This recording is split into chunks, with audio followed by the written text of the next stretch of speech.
నమస్తే, welcome to CM progress report. ఈ వారం సీఎం రేవంత్ రెడ్డి స్కెడ్యూల్ బిజీగా గడిచింది. ఒకేసారి 50 ఏటీసీల ప్రారంభం, పర్యాటకానికి బూస్టప్ గా టూరిజం కాంక్లేవ్, బీసీలకు 42% కోటా జీవో రిలీజ్, వర్షాలు వరదలపై రివ్యూ, మెట్రో ఫేజ్ స్వాధీనానికి కసరత్తు, వచ్చే విద్యా సంవత్సరం నుంచి బ్రేక్ఫాస్ట్ స్కీమ్ కు చర్యలు. ఇలాంటి అప్డేట్స్ ఇప్పుడు చూద్దాం.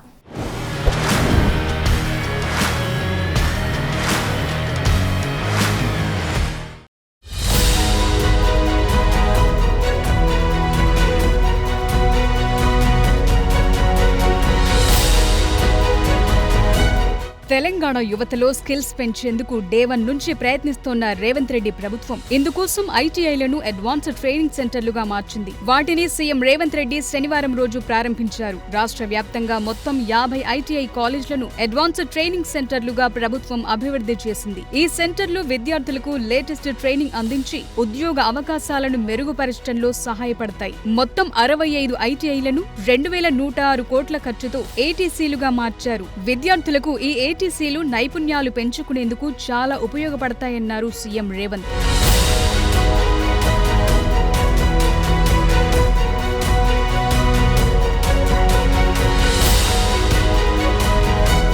తెలంగాణలో పర్యాటకం సరికొత్త పుంతలు తొక్కబోతోంది. ఇప్పటికే ఎకో టూరిజం సహా పర్యాటక అభివృద్ధి కోసం టూరిజం పాలసీని కూడా తీసుకొచ్చింది ప్రభుత్వం. రాష్ట్ర ప్రభుత్వ కొత్త టూరిజం పాలసీపై దేశ విదేశీ ఇన్వెస్టర్లు ఆసక్తి చూపుతున్నారు. భారీ పెట్టుబడులతో ముందుకొస్తున్నారు. ప్రపంచ పర్యాటక దినోత్సవం సందర్భంగా శిల్పారామంలో టూరిజం కాంక్లేవ్ జరిగింది. తెలంగాణలో 30 ప్రాజెక్టుల్లో 15,279 కోట్ల పెట్టుబడులు పెట్టేందుకు ప్రముఖ ఇన్వెస్టర్లు సీఎం రేవంత్ రెడ్డి సమక్షంలో టూరిజం కార్పొరేషన్ తో అవగాహన ఒప్పందాలు కుదుర్చుకున్నారు. ఈ ఒప్పందాలతో అంతర్జాతీయ స్థాయి ప్రమాణాలతో టూరిజం ప్రాజెక్టులు ఏర్పాటవుతాయి. వీటితో ప్రత్యక్షంగా పరోక్షంగా 50,000 మందికి ఉపాధి, ఉద్యోగ అవకాశాలు లభిస్తాయని అంచనా. ఈ సందర్భంగా ఫిలిం, మెడికల్ టూరిజం పోర్టళ్లను, హెలి టూరిజం, టూరిజం పోలీస్ వ్యవస్థను సీఎం ప్రారంభించారు. ఇక ఇదే రోజు శిల్పకళ వేదికలో ఉద్యోగ జాతర కార్యక్రమానికి హాజరయ్యారు సీఎం. ఈ కార్యక్రమంలో కొత్తగా ఎంపికైన 563 గ్రూప్ 1 ఉద్యోగులకు నియామక పత్రాలను అందించారు.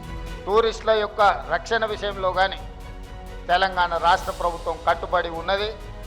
మిమ్మల్ని అందరినీ తెలంగాణ రాష్ట్రంలో పెట్టుబడులు పెట్టండి. మీ పెట్టుబడులకు రక్షణనే కాకుండా లాభాలను అందించే బాధ్యత తెలంగాణ రాష్ట్ర ప్రభుత్వం తీసుకుంటుంది. 1994 నుంచి 2004 వరకు చంద్రబాబు నాయుడు గారి గవర్నమెంట్, 2004 to 2014 రాజశేఖర రెడ్డి గారి గవర్నమెంట్, 2014 to 2023-24 Chandrasekhar Rao గారి government. Today my government is there. We have never changed our policies. Government may be changing time and again, but we have not changed our policies. We are there to protect your investment and your interest.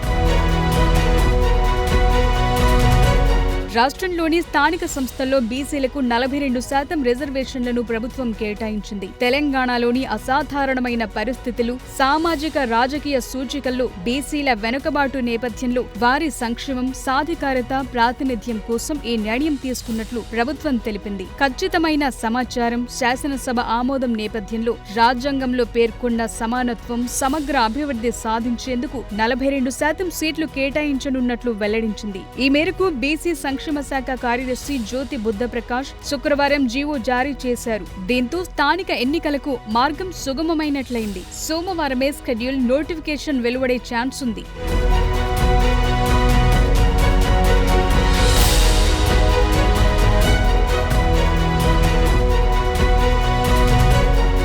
భవిష్యత్ అవసరాలకు తగ్గట్లు హైదరాబాద్ లో metro rail సేవలను విస్తరించేందుకు ఇప్పుడున్న మొదటి దశ మెట్రోను స్వాధీనం చేసుకోవాలని రాష్ట్ర ప్రభుత్వం నిర్ణయించింది. మెట్రో ఫేజ్ 2 విస్తరణలో భాగస్వామిగా ఉండలేమని ఎల్ఎన్టీ ప్రకటించడంతో మెట్రో ఫేజ్ 1 ను ప్రభుత్వమే స్వాధీనం చేసుకుని రెండో దశ విస్తరణ కొనసాగించాలని డిసైడ్ అయింది. మెట్రో రైల్ విస్తరణకు సంబంధించి కేంద్ర ప్రభుత్వం అభ్యంతరాలను పరిశీలించిన తరువాత ఈ అంశంపై CM Revanth Reddy command control సెంటర్లో ఉన్నత స్థాయి సమావేశం నిర్వహించారు. మెట్రో ఫేజ్ 1 లో L&T వాటా మొత్తాన్ని రాష్ట్ర ప్రభుత్వానికి విక్రయించడానికి సిద్ధంగా ఉన్నట్లు L&T తెలిపింది. నిజానికి మెట్రో నెట్వర్క్ పొడవులు 2014లో దేశంలో హైదరాబాద్ మెట్రో 2వ స్థానంలో ఉంది. ఎలాంటి విస్తరణ జరగకపోవడంతో ప్రస్తుతం హైదరాబాద్ మెట్రో 9వ స్థానానికి పడిపోయింది. ఈ నేపథ్యంలో మెట్రో ఫేజ్ 2A మరియు 2B కింద దాదాపు 163 కిలోమీటర్ల కొత్త మెట్రో లైన్ల నిర్మాణానికి తెలంగాణ ప్రభుత్వం కేంద్రానికి DPR సమర్పించింది. మరోవైపు ఫేజ్ 2 విషయంలో కేంద్రం అభ్యంతరాలపై ప్రతిష్టంభన తొలగించే ప్రయత్నం చేస్తోంది రాష్ట్ర ప్రభుత్వం.